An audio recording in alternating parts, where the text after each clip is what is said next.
Thank you for your wisdom and your willingness to share with me and my listeners. And I'd love it if you could share a summary of your background and what led you to becoming a PhD that specializes in issues of sex. Yeah.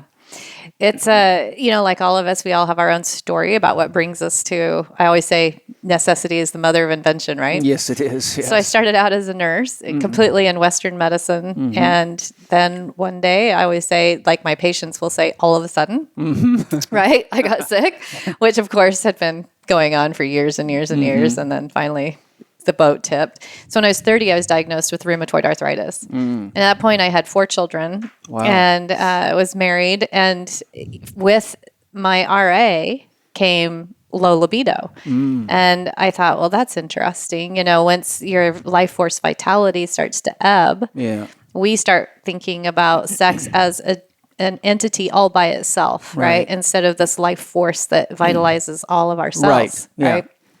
And so as I was looking for answers for I wanted to cure my RA, not just like what the doctor told me, come back when you're sicker. Right. And we'll give you more medications. Yeah, we'll give you some more repression Exactly. medication. And I said at the time, is there anything else I can do? I'm very disciplined. I run marathons and I cook all my food from scratch. I'm very healthy.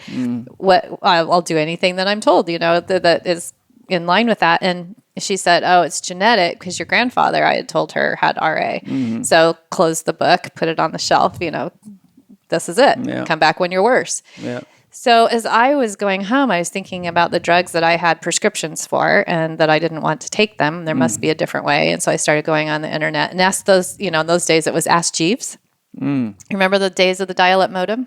Yes, I do. Yeah, I'm old enough to remember even when faxes started coming around. That's right. Yeah. So I got onto my dial-up modem and asked, went into PubMed where we keep our medical research. Right. Is there anything else? And I found an article on yoga and autoimmune disease. Neat. I had not been exposed to yoga. In fact, I told my running partners the next morning, this is how conservative I was. I lived in Utah. I was very conservative. And I said, I've never hung out with people that chant before. I'm a little anxious. It's just amazing what this journey has done. So I went to my first yoga class, started learning about yoga, meditation, Ayurvedic medicine, Jyotish, Vastu, all the Vedic sciences, really deeply immersed myself in all of those and started thinking about disease as a different way that we do in Western science, where we think of it as its own. Again, it's this box that's over here and we have symptoms to suppress and that's all we deal with. Ayurvedic medicine kind of blew that open for me. And one of the things that I read in some of the literature was autoimmune disease is undigested anger. Very beautiful, yes. Yeah. In my system, I teach all my students this motto: we never coach the disease. We never treat the disease that has the person. We coach the person that has acquired a disease. Right. An imbalance, right? Yes.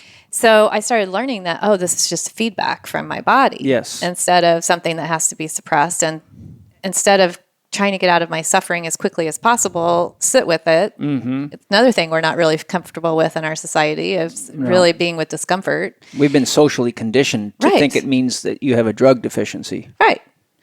I started realizing that's not the case and started getting all these downloads and in meditations. And it was really interesting because, one day I started thinking about this word autoimmune and I thought, I'm doing this to myself. There's actually no one out there or no circumstance out there that I can blame. Right. Which, of course, we try hard to find, right? Of course. Yeah.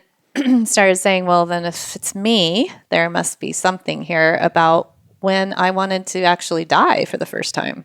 Because autoimmune means I'm killing myself and I didn't want to actively die in this moment. There must be somewhere that I told my cells that I wanted to die. Yeah. So I started tracing, kind of following this little golden breadcrumb trail backwards in my history. And I came upon this 10-year-old little girl version of myself that was sexually abused by the vice principal of my elementary school. Ah, well, that's very interesting. We're going to get into some of that. Yeah. And that's when I said, well, that's very interesting. That must have some connection. Yes. And of course I wanted to die. I could feel that, like that despair and that hopelessness of that 10-year-old version of myself. And really, I can't understand what's going on in this world. I can't trust anybody around me. I really wanted out. Yeah. And so we now know from several studies that it takes about 20 to 30 years for an autoimmune disease to completely generate to an actual disease process. And Ayurvedic medicine calls this 6 stages of disease development. Yes. And so I thought, okay, this wasn't all of a sudden. This has been going on for a long time. So what I started doing was really working with that life force vitality, doing trauma work, rewiring my brain, and really listening and getting, I always say now autoimmune disease is a combative relationship with yourself. Yes. Getting into a collaborative relationship with all aspects of my being. And again, Ayurveda talks about 5 layers of us, our physical structure, then our energy body, our mental, our emotional, and spiritual. Yes. I started getting to know all those these aspects of myself that went beyond the physical. And so I then went back to school after I was able to reverse my RA within 6 months to do this for other people. And when I opened up my own practice, I started having these people come into me and ask me for hormone replacement because of low libido. Right. And I thought, well, that's interesting. That's another symptom to medication. So I started asking very simple questions like, okay, so how long have you had, a sexual desire that you're not happy with? Have you ever had one? Oftentimes tears. Yes. And I would say, estrogen and progesterone and testosterone are not going to fix that, No. Or do you like your partner? Yes. What a concept. Right? Tears again, so often. So I went back to school and got a PhD in sexology with this emphasis on really looking at what the impact, the study I did was called the HURT study, Healing Unresolved Trauma. The impact of held on to HURT on female sexual desire was the name of my study. Came up with the HURT model and really started saying, look, this is not a hormone issue, the way that everyone wants to think about it. Yeah. And sure, I gave a talk today at PaleoFX. Your hormone bucket starts to lose its juice as you age, but you have other systems in your body that take over if they're intact. But if you're always in fight or flight, then they're not going to be intact, and then you're going to be left with nothing. So we have to get to that, fix the hole in the bottom of the bucket. Yes. Yeah. And I actually show in many of my slideshows what I call the stress bucket. Yes. Which shows that we have physical, emotional, we have nutritional, we have thermal, we have electromagnetic, we have 6 key classes of stressors that we all need enough to grow. But if we get too much, it actually debilitates us. I'm curious, though, you mentioned that when you got the diagnosis of RA, it was causing a disruption in your libido.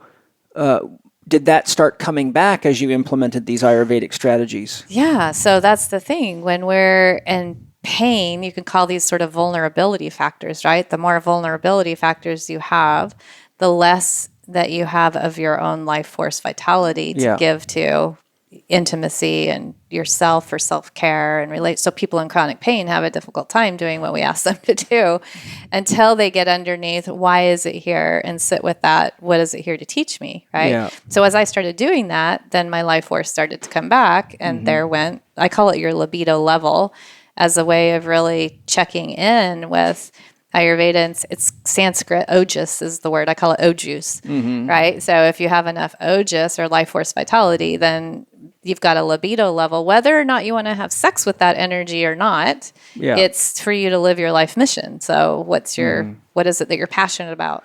Yeah, well, the second chakra, a lot of people think it is all about sex, but I have to constantly remind them, no, that sex energy is the basis of life force energy. Exactly. And your adrenal glands are usually mirroring back your overall management strategy to you. Right. And it's physical, emotional, mental, and spiritual. Spiritual here meaning connecting to a greater whole. But as you know, as we become more stressed and more unhealthy, as a survival reflex, we're pushed back into ourselves, and ultimately we become codependent on others to support us because we can't take care of ourselves. Right.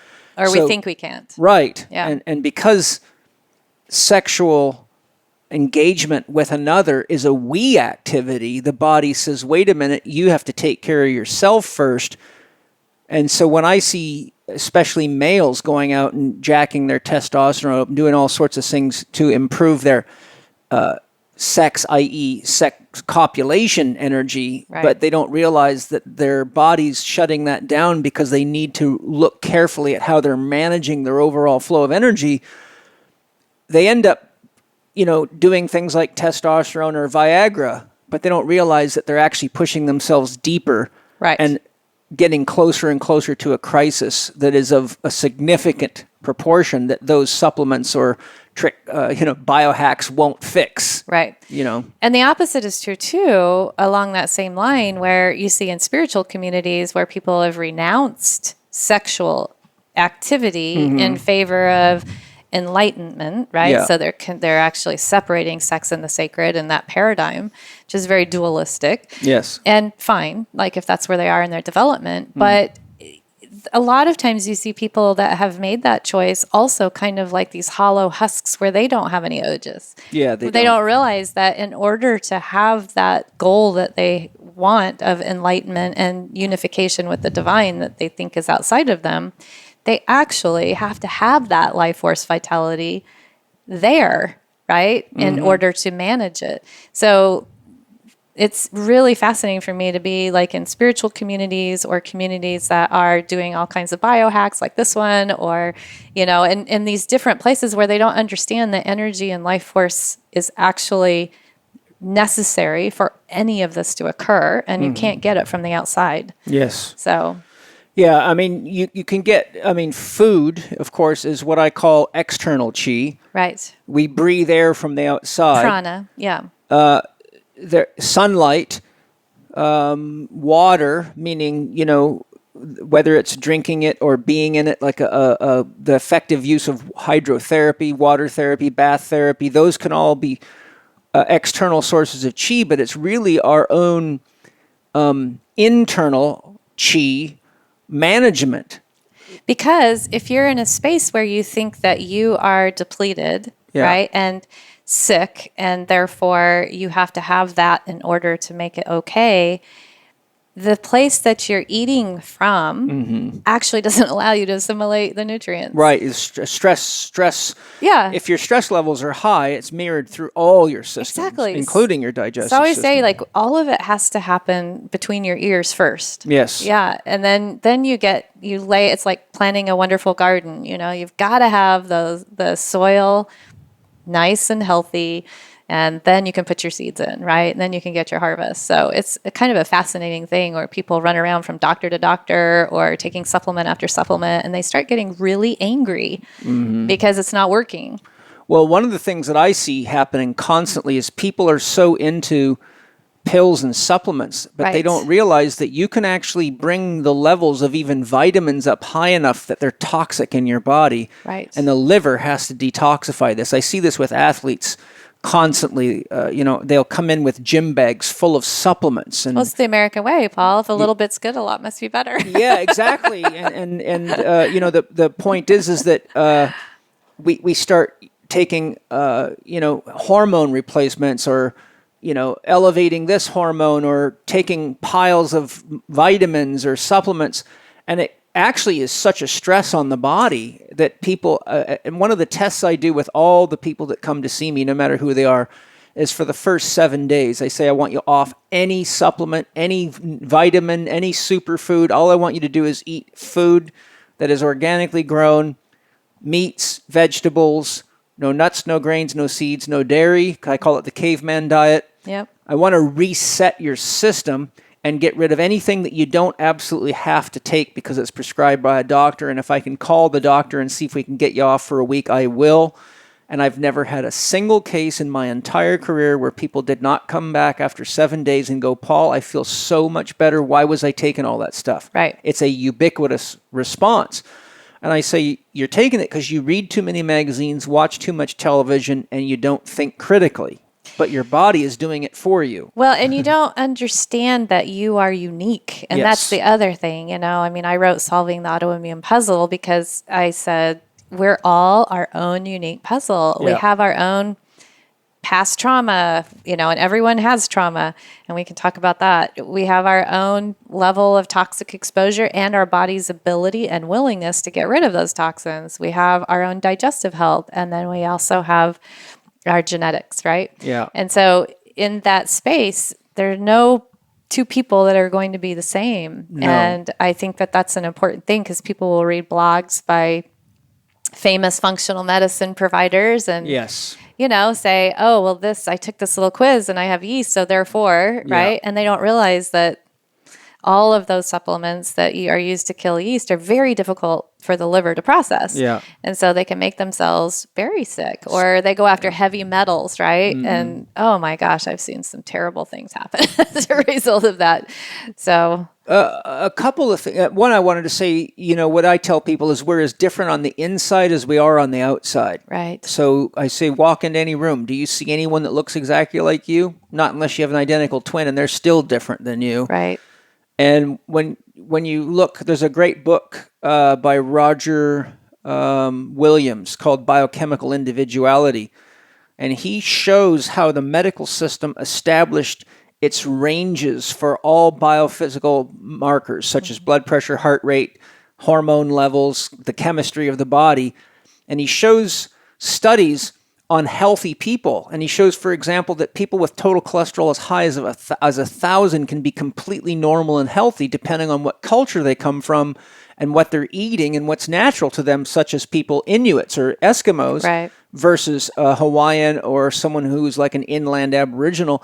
But he makes it very clear that the medical and drug companies establish such narrow windows that almost anyone that gets a test is going to need to be given some kind of saleable drug Right. or supplement. I want to say that I actually do prescribe supplements, but I always say it like, this is just to get you out of this imbalance Yes. with the objective that you're going to be able to do this on your own once your Yeah. body's balanced, right? Exactly.